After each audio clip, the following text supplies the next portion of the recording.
আরেকটা হলো তার ভিতরের আত্মা। আল্লাহ তৈরি করেছেন এটা মাটির আগুন, পানি, মাটি, বাতাসের উপাদানগুলোই তৈরি করেছেন।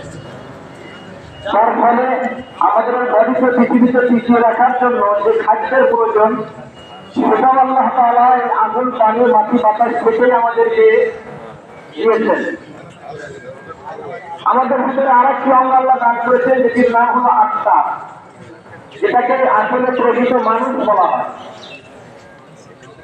এই আত্মাকে আল্লাহ তাআলা দান করেছেন তিনার পক্ষ থেকে, উপর থেকে। আর এই আত্মার খোরাক আল্লাহ তাআলা দুনিয়ার কোন বস্তু থেকে দেন নাই। আগুন, পানি, মাটি, বাতাস থেকে উৎপাদনকৃত কোন খাদ্যের দ্বারা আমার আত্মার খোরাক আল্লাহ দেন নাই। এই আত্মার খোরাক আল্লাহ তাআলা দিয়েছেন আল্লাহ তাআলার ঐশী বাণীর মাধ্যমে, যেটাকে আমরা নেক আমল বলি। নামাজ বলেন, রোজা বলেন, হজ বলেন, যাকাত বলেন, এই নেক আমলগুলি হলো আমার আত্মার খোরাক। পৃথিবীতে মানুষ যতদিনই থাক না কেন একসময় কিন্তু সে মারা যায়।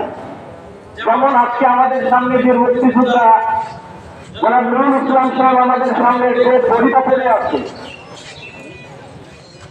আল্লাহ তাআলা কোরআনুল কারীমের ভিতরে বলেন কুল্লু নাফসিন যায়কাতুল মাউত, প্রত্যেকটি প্রাণীকে মৃত্যুর স্বাদ ভোগ করতেই হবে। কিন্তু এখানেই শেষ নয়, আল্লাহ তাআলা এর পরেই বলতেছেন ওয়াইন্নামা তুওয়াফাউনা উজুরাকুম, এই দুনিয়ার জীবনে আমি যে ভালো মন্দ কর্ম করেছি এর প্রতিদান আল্লাহ তাআলা আমাদেরকে একটা দিনে দিবেন। সেই দিনটার নাম হলো হাসরের মাঠ। এখানে আল্লাহ তাআলা বলেন ফামান যুরজিআ আনিন নার ওয়া উদখিলাল জান্নাতা ফাকাদ ফাজ, এই ব্যক্তি জাহান্নাম থেকে বেঁচে গেল আর জান্নাতে চলে গেল, সেই লোকটা কেবলমাত্র সফল এবং সেই লোকটা কেবলমাত্র সার্থক। সুতরাং আল্লাহ তাআলা দুনিয়ার জগতে আমাদেরকে দুটা দায়িত্ব দিয়েছেন, একটা হলো ঈমান আর একটা হলো সৎ আমল। এই দুটা দায়িত্ব যে মানুষরা ভালোভাবে পালন করে কবরে যায় আল্লাহ পাক তাকে চিরস্থায়ী এক জীবন দান করেন।